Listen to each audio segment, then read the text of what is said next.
जळगावच्या शिवाजीनगर भागामध्ये ओम मार्बल्स या दुकानाला आग लागलेली आहे आणि तिथे लाकडाचा साठा पण होता आणि मार्बलचे दुकान सुद्धा आहे.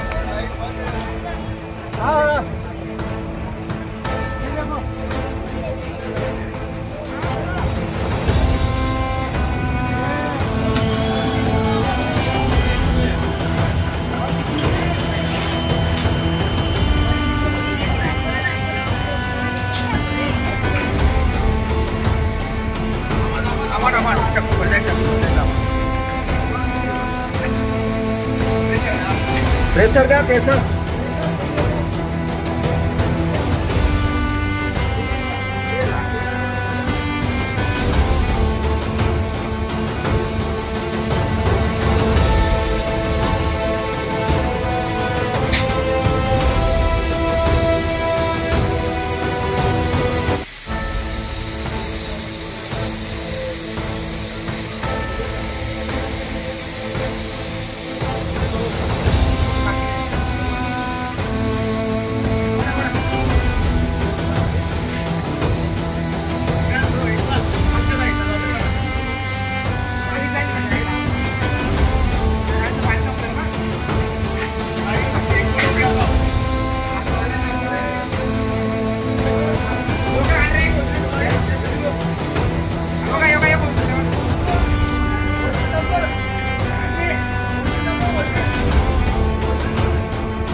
जळगावच्या शिवाजीनगर भागामध्ये ओम मार्बल्स या दुकानाला आग लागलेली आहे आणि तिथे लाकडाचा साठा पण होता आणि मार्बलचे दुकान सुद्धा आहे.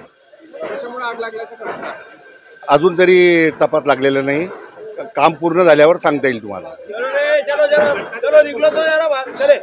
घटनास्थळी 2 अग्निशमन वाहने आलेली आहेत. आगीचं प्रमाण मध्यम स्वरूपात आहे. 2 गाड्यांची संपूर्ण आग विझून जाईल. नाही, तसं काही आढळून आलेलं नाही.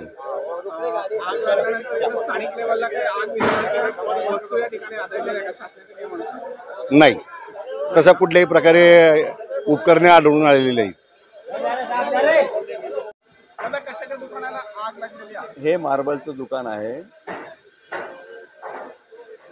आणि काय कोणत्या कारणाने लागले काही माहीत नाही आपल्याला. आणि अजून काही नुकसान काही फार झालेलं नाही आहे. फक्त वरून दिसतंय की पत्रे झळालेले आहेत. बाकी काही असं फार काही नुकसान नाही आहे. हे मार्बलचं मार्बलचं दुकान आहे. हे मार्बलला काही हानी झालेली नाही आहे. पत्र्याचं शेड होतं त्याच्यामध्ये काही मध्ये गेल्यावर माहीत पडेल. वेस्टेज काही मटेरियल असेल, मशीनला लागणारी काही वस्तू असतात त्याच्यामध्ये काही लागलं असेल. आता बघावं लागेल ते काय आहे. काही आग इतकी मोठी होती की 2 अग्निशमन दलाच्या पंपांनी विझवायला झालं आणि त्यामध्ये असं काय मटेरियल होतं ज्याच्यामुळे इतका पंप लागला? नाही, आपण जाऊ शकतो, मध्ये बघू शकतो की काय अजून ओपन झालेलं आहे. काही नाही, टेम्परेचर जास्त आहे आणि आताही आपण ओपन आहे. आपण जाऊन बघू शकतो. आपण तिकडे जाऊन बघू शकतो की नाही मशिनरीला लागणारी काही बेरिंग असेल, काही पुठ्यामध्ये स्टेशनरी होती काही असं आग लागेल ज्याच्यामुळे मोठे काही असं काही नाही. आग विझवण्याचे काही साहित्य आहे का आपल्याकडे? आग विझवण्याचे बोरिंग आहे, पाईप आहे, पाणी वगैरे सगळं आहे. टाकी भरलेली आहे. जे सिलेंडर लागतात आग विझवण्याचे ते आपल्याकडे उपलब्ध आहे का? सिलेंडर लागणारे आपल्याकडे आहे, पण ते फिलिंग झालेले आहे का नाही ते बघावं लागतील. काय नाव आपलं? मी शांतीलाल पटेल. कुठलं आहे? ओम मार्बल, शिवाजीनगर.